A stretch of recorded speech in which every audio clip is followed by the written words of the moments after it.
নমস্কার বন্ধুরা, আমার ইউটিউব চ্যানেলে সবাইকে স্বাগতম। তো আমি আজকে মাছের কোনো রেসিপি দেখাবো না, আমি একটা চচ্চড়ি রেসিপি দেখাবো। তো রেসিপিটা দেখতে থাকো। আগে কেটে নেবো আমি আমাদের গাছের থেকেই পুঁই শাকের ফল। তো এই গুঁড়িটা ভেঙে দেবে। তো তার আগে একটা চচ্চড়ি রেসিপি তোমাদের সঙ্গে শেয়ার করছি।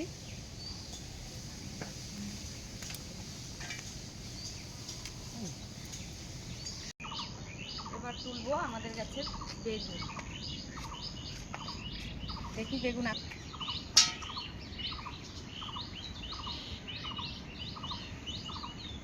ওই আনতে পারছি না, কাটা আছে না বেগুনে, বেশি লাগবে না। এই দেখো এতটা তুলে নিয়েছি। তো মায়ের হাতে আছে, দাও। চচ্চড়ির জন্য বেশি লাগবে না, ওই জন্য তুললাম না। আজকের চচ্চড়ি রেসিপিটা কিন্তু আমি পুরো নিরামিষভাবে রান্না করব। তো পুরো ভিডিওটা তোমরা দেখতে থাকো। আর এইদিকে দেখো মা আমাকে সবজিগুলো সব সুন্দর করে কেটে দিচ্ছে, আর ওইদিকে আমি রান্নাও বসিয়ে দিয়েছি। বন্ধুরা দেখো, এখানে সব কিছু ধুয়ে নিয়েছি। এখানে মা কেটে দিয়েছে, আমি ধুয়ে নিয়েছি। এই যে আলু, বেগুন আর পুঁই শাকের ফল। আর এইদিকে দেখো আদা পাকা, মানে কাঁচা লঙ্কা, আর এইদিকে একটু আদা, আর এই জিরে, আর এটা শস্য বাটা। তো কীভাবে রান্না করি পুরোটা দেখতে থাকো। তো এইদিকে দেখো কড়াইতে তেল, মানে কড়াই গরম হয়ে গেছে। এখন সরষের তেল দিয়ে দেবো।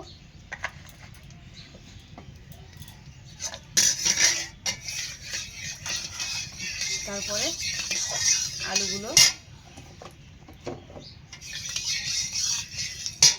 আলুগুলো ভেজে উঠাবো। এখানে সামান্য হলুদ আর একটু লবণ দিয়ে দেবো। আলুগুলো কিন্তু ভাজা হয়ে গেছে, এখন উঠিয়ে নেব। আলুগুলো উঠিয়ে নিয়েছি। এবার এই তেলে বেগুনগুলো ভেজে নেব। বেগুনগুলো একটু ভেজে উঠিয়ে নেব। বেগুনগুলো উঠিয়ে নিয়েছি। এবার পুঁই শাকের ফলগুলো দিয়ে দেবো। পুঁই শাকের ফল সামান্য ভেজে উঠিয়ে নেব। পুঁই শাকের ফল হালকা ভেজে উঠিয়ে নিয়েছি।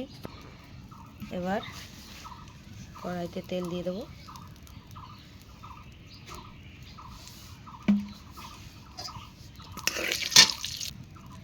তেল গরম হয়ে গেছে, দিয়ে দেবো তেজপাতা, শুকনো লঙ্কা, সামান্য একটু জিরা।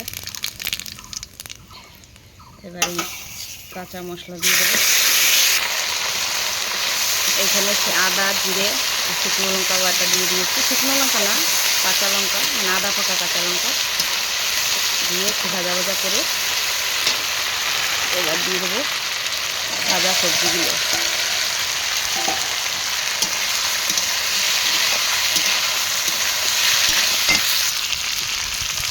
এবার পরিমাণ মতো লবণ, হলুদ দিয়ে নাড়াচাড়া করে, বেশি নাড়াচাড়া করবো না, যেহেতু ভাজা সবজিগুলো সব ভাজা, এই জন্য একটু নাড়াচাড়া করে জল দিয়ে দেবো।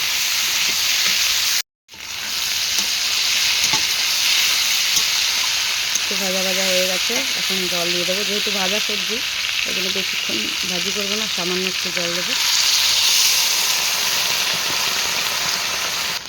সামান্য একটু জল দিয়েছি, এবার ঢাকা দিয়ে দেবো। এখন জাল হওয়ার পর শস্য বাটা রেখেছিলাম, এটাকে দিয়ে দেবো।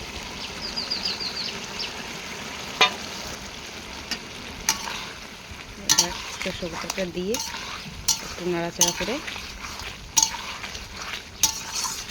বেশি জাল দেবো না, সামান্য একটু জাল দিয়ে নামিয়ে নেব। রান্না কিন্তু আমার কমপ্লিট। এখন গাছের 3টে কাঁচা লঙ্কা দিয়ে দেবো, দিয়ে একটু নাড়াচাড়া করে নামিয়ে নেব।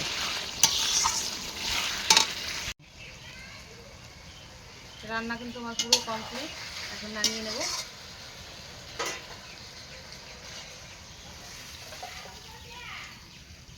খেয়ে তোমাদেরকে বলছি কেমন হয়েছে। রান্না আমার পুরো কমপ্লিট। তো এইভাবে রান্না করে একদিন খেয়ে দেখবে, দারুণ লাগে খেতে।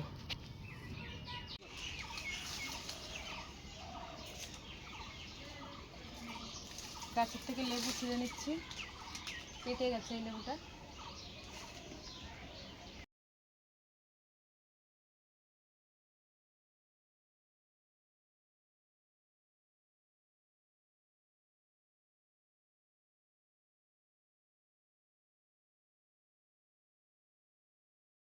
মেনুতে শুধু চচ্চড়ি ছিল না, সাথে ভাত, লেবু, আর তারপরে আলু মাখা, এখানে নিম পাতা বেগুন দিয়ে ভাজি, সাথে শুকনো লঙ্কা, ডাল। তো এটা দিয়ে এখন খেতে বসবো আমি। এবার মা খেয়ে বলবে কেমন হয়েছে।